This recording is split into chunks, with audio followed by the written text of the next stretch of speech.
Red Edition, welcome, happy day. Hey, I got a story here about two old gals. One's 85 and one's 87. The 185-year-old, she's from Tennessee. And the other one's from Florida, and both of them were picked up recently and charged for being drug pushers. The 87-year-old was selling crack cocaine from her home, and the other one, 85, was doing similar drug things. Wasn't cocaine, but it was everything but. And I mean, why not?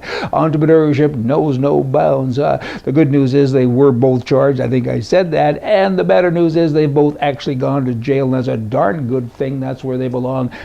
I don't think it should matter if you're an old criminal or a young criminal, should it? Unless you, well, there's no unless. It shouldn't matter. Speaking of old people, hey, Mom, she's not that old, my mom.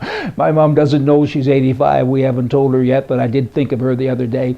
The other evening, actually, we went, a bunch of us, to a big band concert, and there were 5 saxophones in the concert. There were 15 people playing all the various instruments, and my mom played a saxophone for many, many years, and when World War II ended, I remember her story so well. We've heard it several times, and I never tire of hearing it.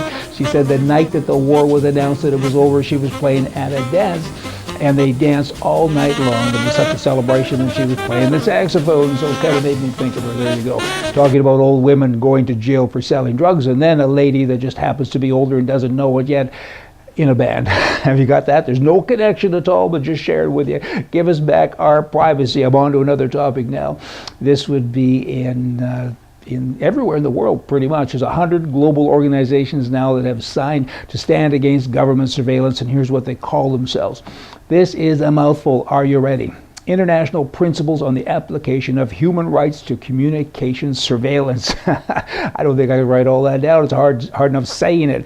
In any event, you know, they're saying that being a crook today is difficult. You can't do anything bad. Maybe they want to be thieves. I don't know. But in any event, they're saying you get caught all of the time. The only way you don't get caught, I have a solution, is to be a politician. You can still be a thief without being worried about being seen, you know. But there is a lot of surveillance out there. There's no question about it.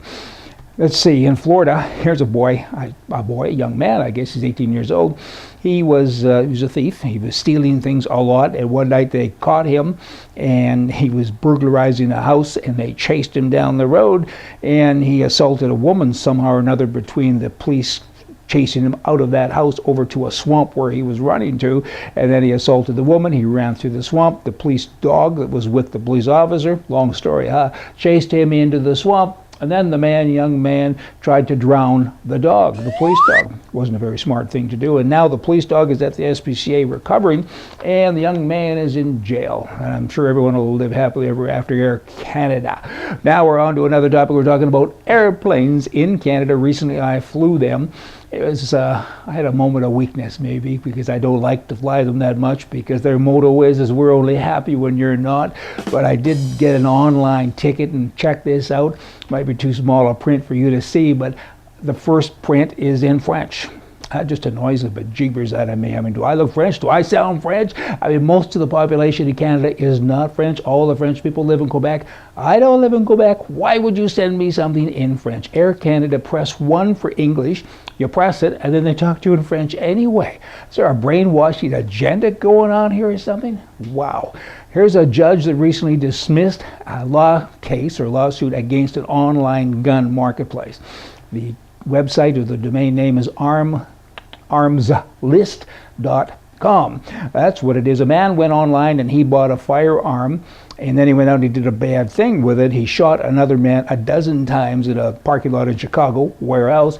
Killed the man, of course, and he's a Russian immigrant. He lives in Canada. He just went over there long enough to blast somebody, but he had bought the gun online. And the Brady people got involved and said, hey, that's a bad thing, because we think that Armslist.com encouraged and endangered public lives. That sentence makes no sense, but that's what it says. Encouraged and endangered public lives by designing a website that encouraged people, again, to buy guns.